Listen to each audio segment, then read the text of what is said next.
So here we are. We're going to do a tic-tac-toe board. So these are the requirements for the board. The base, 76 by 76, make it 10 or 12 millimeters tall. There's going to be cutouts, little cutouts for the marbles to fit into, and there'll be lines dividing up the tic-tac-toe board. So this particular slideshow, you have it in your classroom, has the steps. So the first step, here we go, create a new drawing. So I'm going to switch over to the other browser, and here's my TinkerCAD. Create a new design. Clicking on that will create a new drawing for you. So here's my new drawing space. The work plane, that's this blue screen. You can rotate it around by using your fingers on your iPad. I'm using it on my laptop, so I have to use a mouse and some buttons. So here's my new screen. I'm going to put a box on it. Click on the box tool, drop it onto the screen someplace. This can be resized. These little white squares in the corners, you can click on those and you can resize your box. You can do it by hand and get it as close as you can. You can also click in these little numbers and we can change that. So I'm going to do 76 millimeters. We'll do 76 on this one. That one there allows me to change the height of the block. I'm going to change the height to be 10. So I'll make it a short block. There's my base. And again, you can position that where you want on your particular screen. Next step, we're going to move the work plane. The work plane makes it easier to place new things on the drawing. So the work plane, we're going to grab the button, we're going to drop it on the top of this box, and then the future boxes that we put on will be much easier to place. Work plane is here in TinkerCAD. Click on that and just drop it on this surface. So now the work plane isn't on the very bottom, it's on the top of this surface. When I bring in new items, it's going to land right on the top, makes it much easier to align things. Next step, place some little boxes, these green boxes. Those are going to be 24 by 24 and 4 millimeters tall. So we're going to create a bunch of little boxes and position them where we need.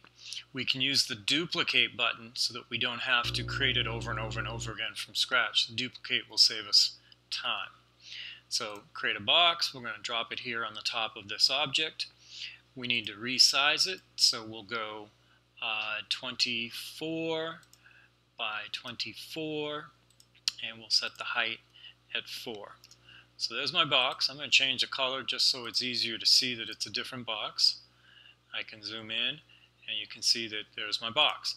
You also can see that it isn't lined up. It is hanging off the edge of the base. So I need to move that very carefully, get it lined right up to the corner so that they're even with each other. Next step, we're going to duplicate it. So I have this one block up here in the corner. This one, if you press it, duplicate and repeat. So that basically creates a copy of it. I can take that copy, I can drag that around, and again position it where I need it to go. So I'll have another one on that corner. We'll duplicate again. Oh, put it way over there. And this one we'll have to kind of eyeball maybe a little bit, but you want it right in the middle. Try to set it up so that space and this space is exactly the same. I'm not going to do the rest of this, but you would repeat that process for the entire top of the object. Next step, we're going to join these items together. Click on the base, click on one of the objects, click on the base. You'll have both of those items selected. That button is group, so we can group those two items so that they become one entity. So now that's one entity. I'm going to click on this one, I'll click on this one as well, and we'll group everything together. So now when I rotate, when I grab something and try to move it, it's just that one particular entity. Going back to our steps,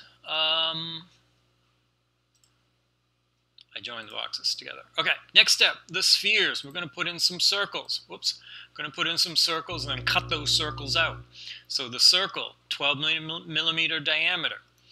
Going back to our drawing, click on sphere, drop it on the drawing someplace. We need to resize it. So this needs to be 12, that needs to be 12, and the height needs to be 12. Enter. So we got a left to right 12, front to back 12, and the height is 12. This we need to position right in the middle of our square. Now some of that you'll have to kind of make some educated guesses on. Try to position it in the right place. The pointy triangle up on the top, that allows us to raise this up and down. So you want to lower it down so it's about halfway into this surface. You don't want it way too low, obviously that won't work, and up here isn't going to work either. So we want it halfway down. That looks great. Duplicate it, so we can duplicate, and then we can move that over here and create all of the different circles that you're going to need. So you would end up creating 9 of these individual circles. Once you've got the circles created, we're going to duplicate them, and then we're going to change them into a hole, and then we're going to get rid of that hole. It's going to cut out the half circle. Clicking on it, we have solid color and we have hole. Hole basically makes it turn invisible. So this is going to be an invisible circle. We're going to take that shape and we're going to join it to the base. So we'll select both of those and join those. And now it has a cutout. So it took that invisible circle and it cut it out of the base. This one, click on the blue circle, make it a hole, so it's going to cut it out. Grab both pieces, you can click on that one, click on this one, join those together. And you'll keep repeating that process all the way around until we have all 9 parts of your tic-tac-toe board done. So when you're finished with it, we'll go back to your home screen. Here's my nice model that's all done. Clicking on it will bring up this screen. This is the one that you're going to download it with. Eventually it'll load. It's very slow. Click on download. We'll save it as an STL. STL is the file format that we'll use with the 3D printers. And save the file. It's going to look a little bit different on your iPad, but you're basically doing the same steps. So you're going to create your model, download it as an STL, and then attach that to Google Classroom. Okay.